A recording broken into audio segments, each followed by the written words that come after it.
আসসালামুআলাইকুম friends, আজকে আমি চিংড়ি মাছের ভর্তা করে আপনাদের দেখাবো। প্রথমে একটি কড়াই দিয়ে দিলাম। এখন দিয়ে দিচ্ছি 1/3 কাপের মতো সরিষার তেল।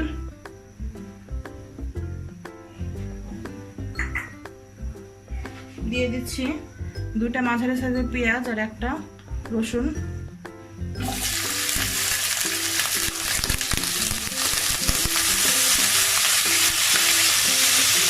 পেঁয়াজ আর রসুনগুলো আমি এরকম চাক করে কেটে নিয়েছি। এখন সামান্য একটু ভেজে নিচ্ছি।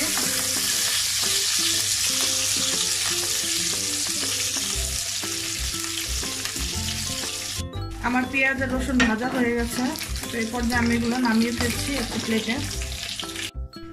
পেঁয়াজ আর রসুনগুলো আমি উঠিয়ে ফেলেছি, উঠিয়ে এরকম একটা পাত্রে রেখে দিয়েছি। এখন এই তেলটার ভিতরে আমি দিয়ে দিচ্ছি 7টার মতো শুকনো মরিচ।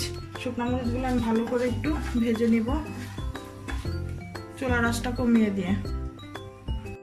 আমার শুকনো মরিচগুলো ভাজা হয়ে গেছে, এখন আমি নামিয়ে ফেলছি। আমি শুকনো মরিচগুলো নামিয়ে ফেলেছি। এখন অবশিষ্ট যে তেলটা আছে, এই তেলটার ভিতরে আমি এখন দিয়ে দিচ্ছি 1/4 টিস্পুনের মতো হলুদ, খুবই সামান্য পরিমাণ। এখন দিয়ে দিচ্ছি 1/2 কাপের মতো চিংড়ি মাছ।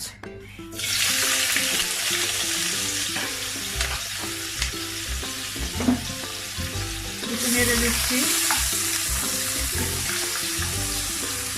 চুলার আঁচটা মিডিয়াম করে দিয়ে ভেজে নিব। একটু সামান্য লবণ দিয়ে দিচ্ছি। মাছগুলো ভাজা হয়ে গেছে, এই পর্যায়ে আমি নামিয়ে ফেলছি। ভর্তাটা এখন আমি একটি ব্লেন্ডার জগে ঢেলে দিচ্ছি।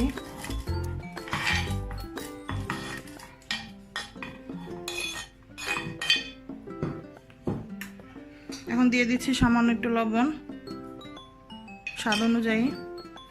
এখন এটা আমি ব্লেন্ড করে নেব। আপনারা চাইলে পাটাও বেটে নিতে পারেন। হয়ে গেল আমার চিংড়ি মাছের ভর্তা। আশা করি রেসিপিটি আপনাদের ভালো লেগেছে। যদি ভালো লেগে থাকে তাহলে অবশ্যই আমাকে লাইক করবেন, শেয়ার করবেন ফ্যামিলি অ্যান্ড ফ্রেন্ডসের সাথে, কমেন্টস করবেন প্রয়োজনে। অবশ্যই সাবস্ক্রাইব করবেন। সাবস্ক্রাইবের পাশে বেল আইকন বাটনটি ক্লিক করবেন, এতে করে আমার চ্যানেলের আপডেট আপনারা সহজেই পেয়ে যাবেন। আজকে এই পর্যন্তই। আল্লাহ হাফেজ।